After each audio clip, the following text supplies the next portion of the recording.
I'm delighted to be introducing Dewi Rhys-Jones. When his book came out earlier this year, he was going around Fishguard in a mask. He was going under the nom de plume Sylvanus, as if you somehow, Dewi, I've been provocative, ashamed of what you'd written. But there is no reason to be so, because it is easily one of the most ambitious novels come out in Wales in 1,000 moons. So Dewi, the reaction to it has been extraordinary. The reviews, for instance. Oh, well, can I read it? Yes. Oh, that's We're building up the case of the book now. well. If I was a novelist and I was getting a tranche of reviews like this, I'd be thrilled, as you must have been. I was. Let's begin then with what I'll say is a revealing review from the Western Telegraph. An estrogen-fueled whitewater dance sweeping the reader along a joyously hedonistic spiritual journey in what is surely one of the great seafaring stories. In this vast symphony that is literature, the synthesis happened all those years ago, whose effects are still with us today. Diverse elements, opposites, the sergeant and the parrot, Megan and Bronwyn, complement one another in wondrous harmony. This is a big story and one that needed to be told. That's probably the best piece of writing the Western Telegraph has ever And a helpful comment now from a review in the Pembrokeshire Herald. Disarmingly lacking in common sense or judgment. A disconcerting undercurrent of utter nonsense destabilizes the reader's footwork from the start. Sublime imbecility oozes from every page. Boisterously maddening, yet solidly entertaining. Will ignite delirium in even the slowest reader.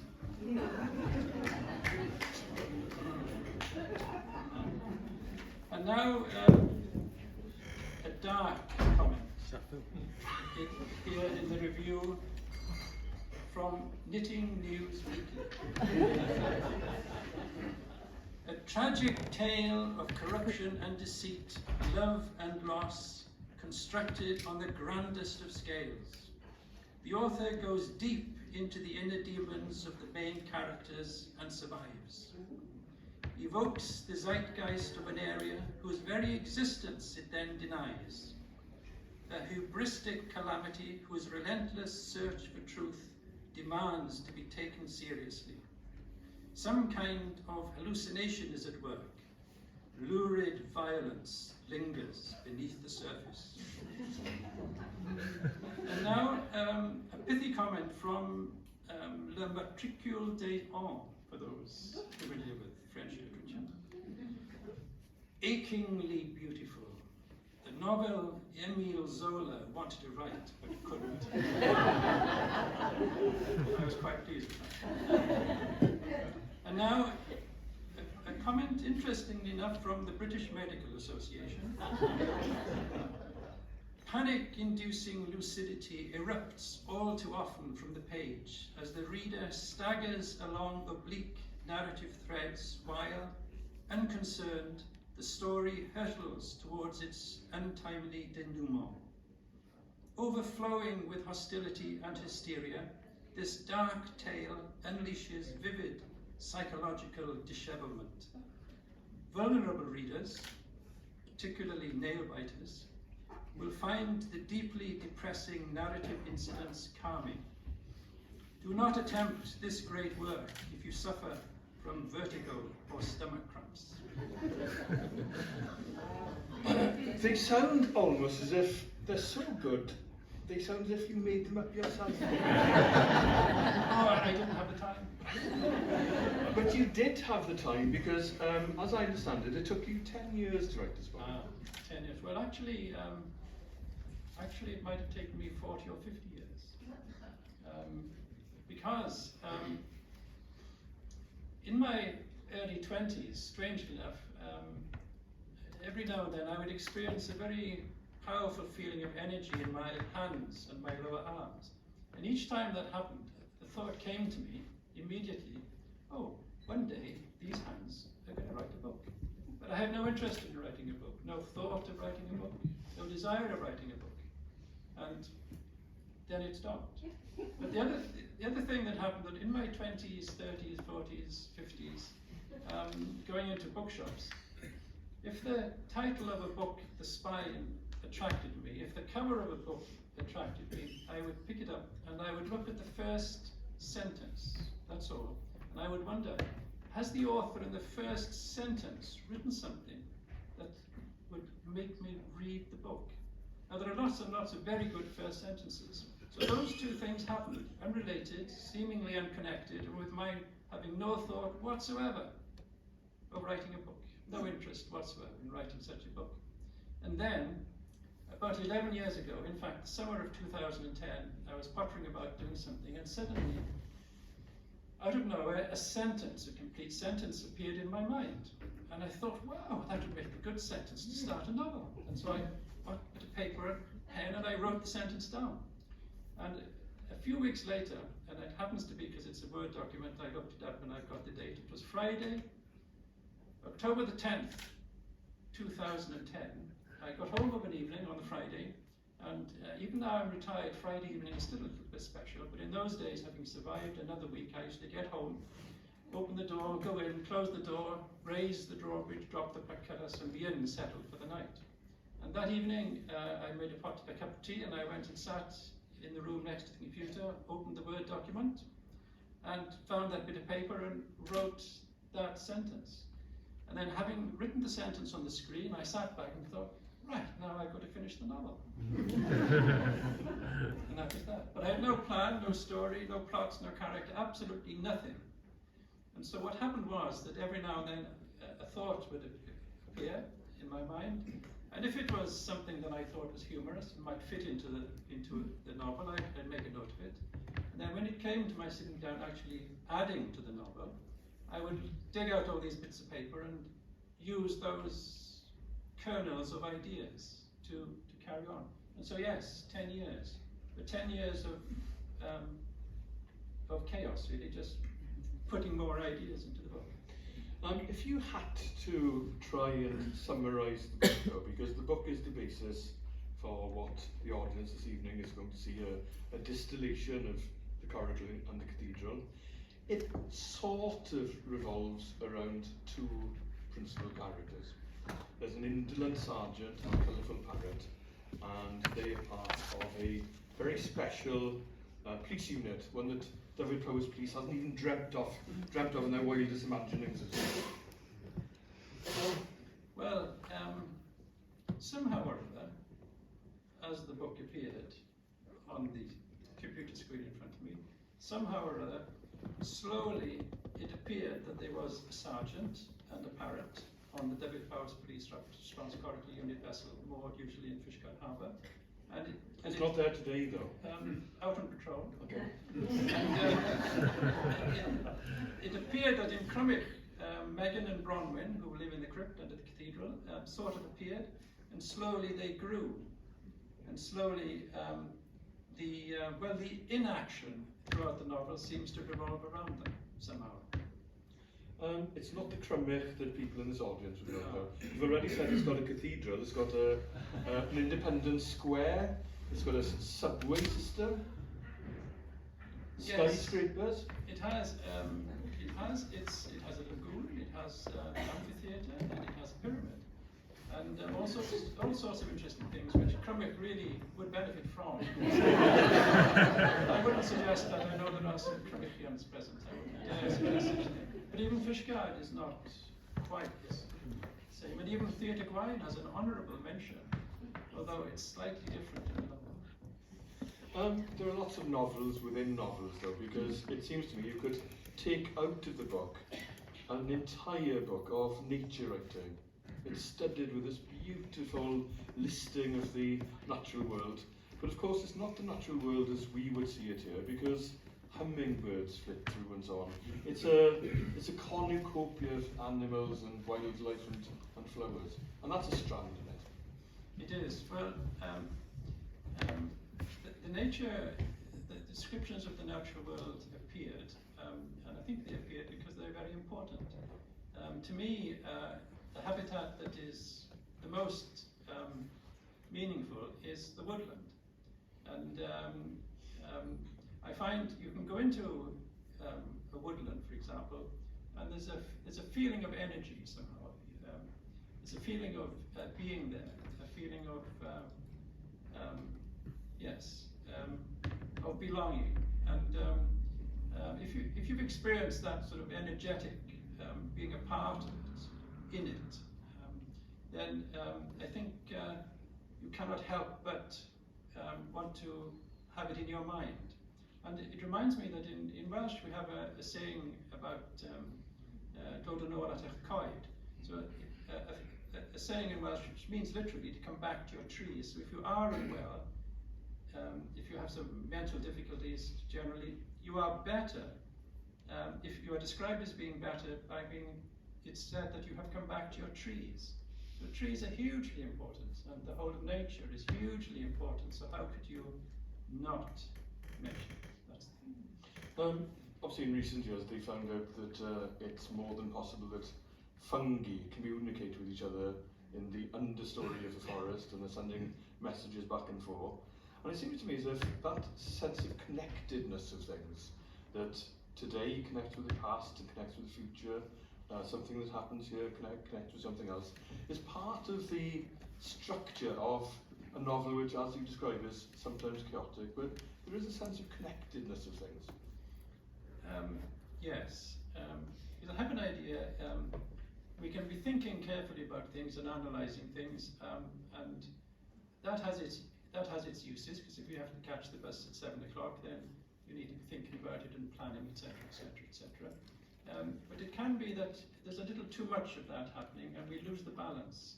Because then there's the other side of it where we are in it, we are part of it, and ultimately there's only one of it. And so, too much, I think, in the West, we've gone to the one side of the thinking about it, and we're not really tuned into the bit where we are it. I don't know if that makes any sense. So it's got a lot of philosophy, it's got science, it's got ideas in it, but it's also got delicious passages about food. There's a lot of cake and people enjoying food in it.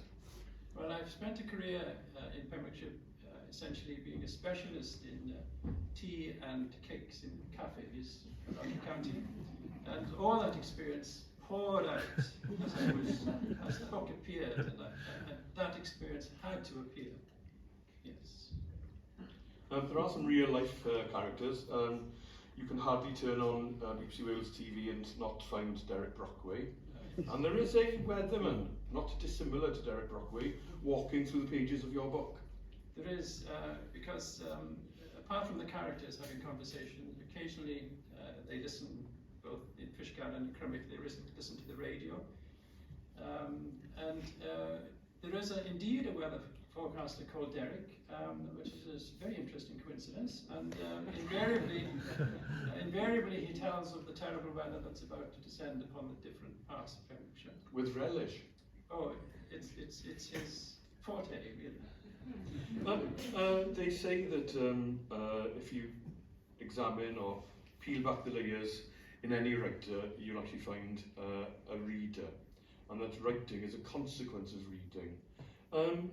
Your book is also a sort of love letter to all the novelists and poets in Welsh and English and Irish that you've read over the years, because there are an awful lot of books named and referred to in the book, almost like a little library of them. Yes, over the years I've enjoyed some books so much that they just had to be mentioned in the novel. And indeed, my favourite novel ever is Hermann Hesse's Siddhartha, which also, the content of Siddhartha, to those who've read it, flows happily into the book. I'm not comparing myself with Hermann Hesse, but the flavour of the book, of that book, is in this novel. And it's got that drift of Eastern thinking into the Western on you. Yes, but if you enjoy lots of books, they do influence you and they stay with you. And so apart from all the various types of coffee and cakes and chocolates, the books also found themselves in the novel.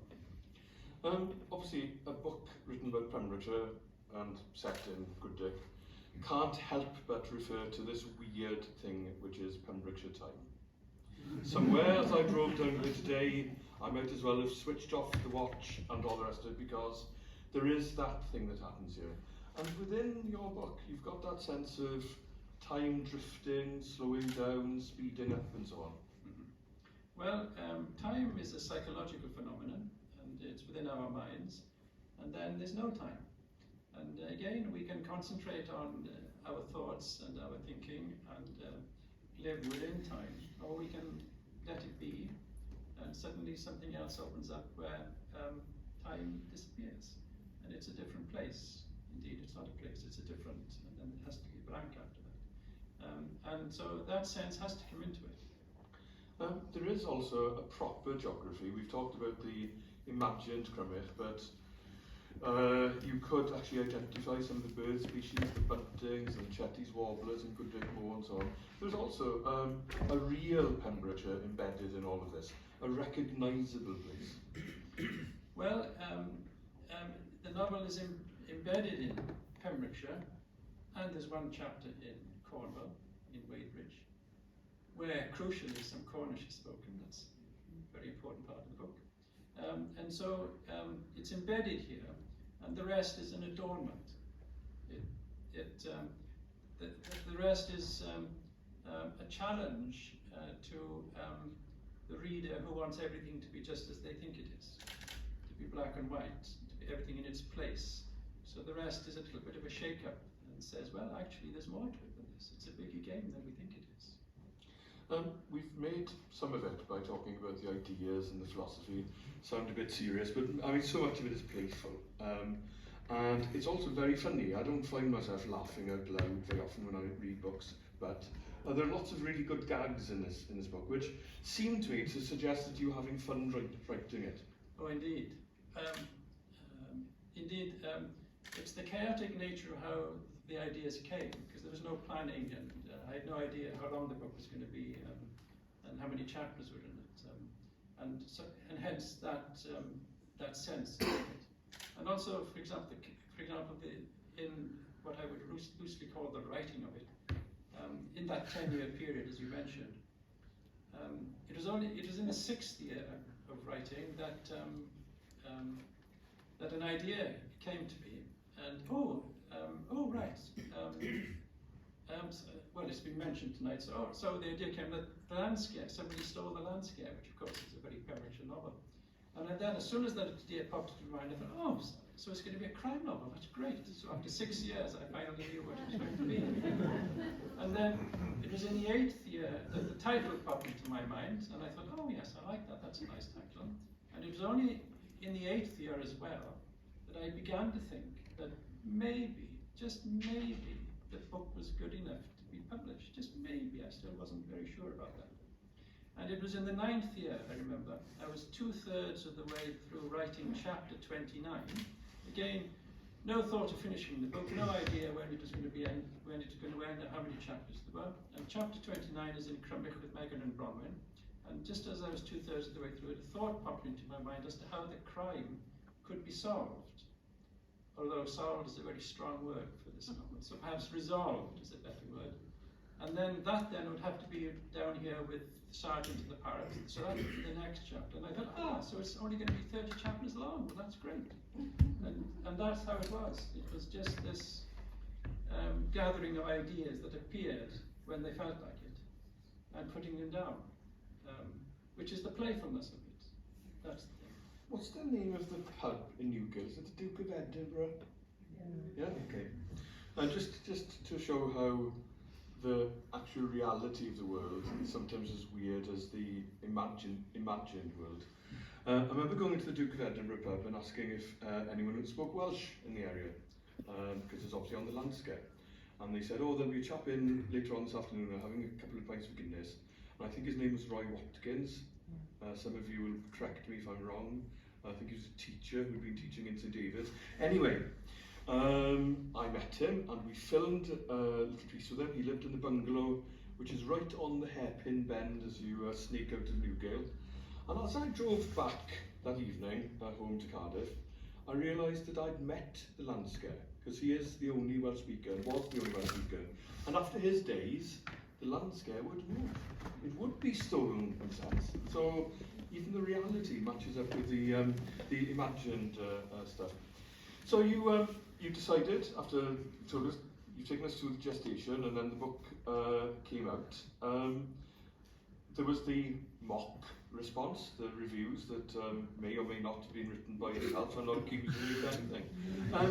But then I always think that it only takes one happy reader. If you've written a book, as long as someone is actually thrilled or engaged or entertained by a book, that's enough. So presumably, that's been happening to you since the book came out.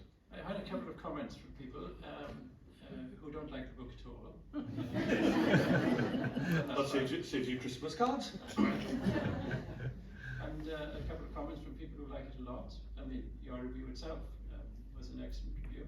Thank you for that. Now, really, I'm going to say that really, for me, that the book is a giant koa. That's what it is. So there we are. If you like literature, if you like good literature, and if you read books which have passages of great lyrical quality and characters well formed with rich psychological lives, with a delicate balancing of the flow of the story till it gets to the end. If you like books like that, you see, do not buy this one. Not what this is about. On the other hand, if you like whodunits, crime novels, Agatha Christie comes to mind as one of the best exponents. Now, nobody thinks that Agatha Christie wrote literature, but she wrote wonderful stories, wonderful books of that genre. So now, if you like books like that, do not buy this book, because this book is nothing like that. Because those two types of books need you to be thinking about them, analysing perhaps a little bit, concentrating on them. Now, if you do that with this novel, you won't like it at all.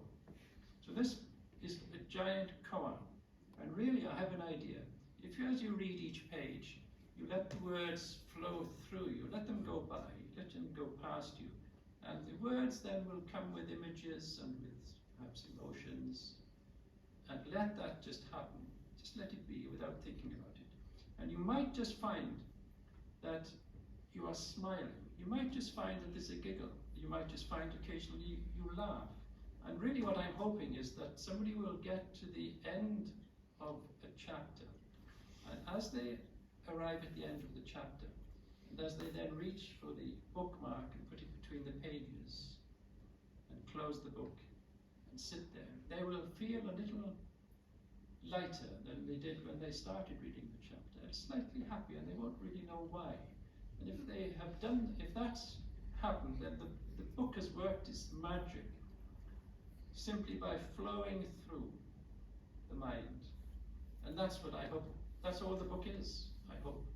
A book that when you finish it, for some reason, you are just a little lighter, slightly happier, not really knowing why, than you were when you started. So that's all the book is. There couldn't be a more elegant way of giving us a summation of the book.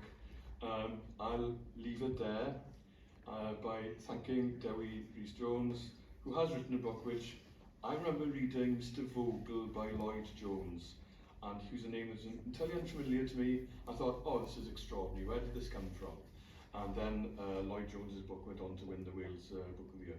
I had the same feeling when I read this book. I was thinking, I've never heard of this Sylvanus person, obviously the nom de plume, but it is an extraordinary book, and I salute you for the 10 years you put into it, and I think it has got that haunting quality, that Coen-like quality.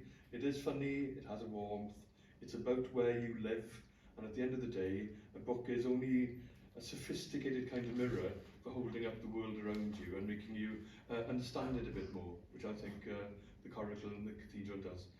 So, felly diolch yn fawr iawn Dewi am rhannu amser dyn ni, a nawr wnawn ni fwynhau fersiwn o'ch gwaith.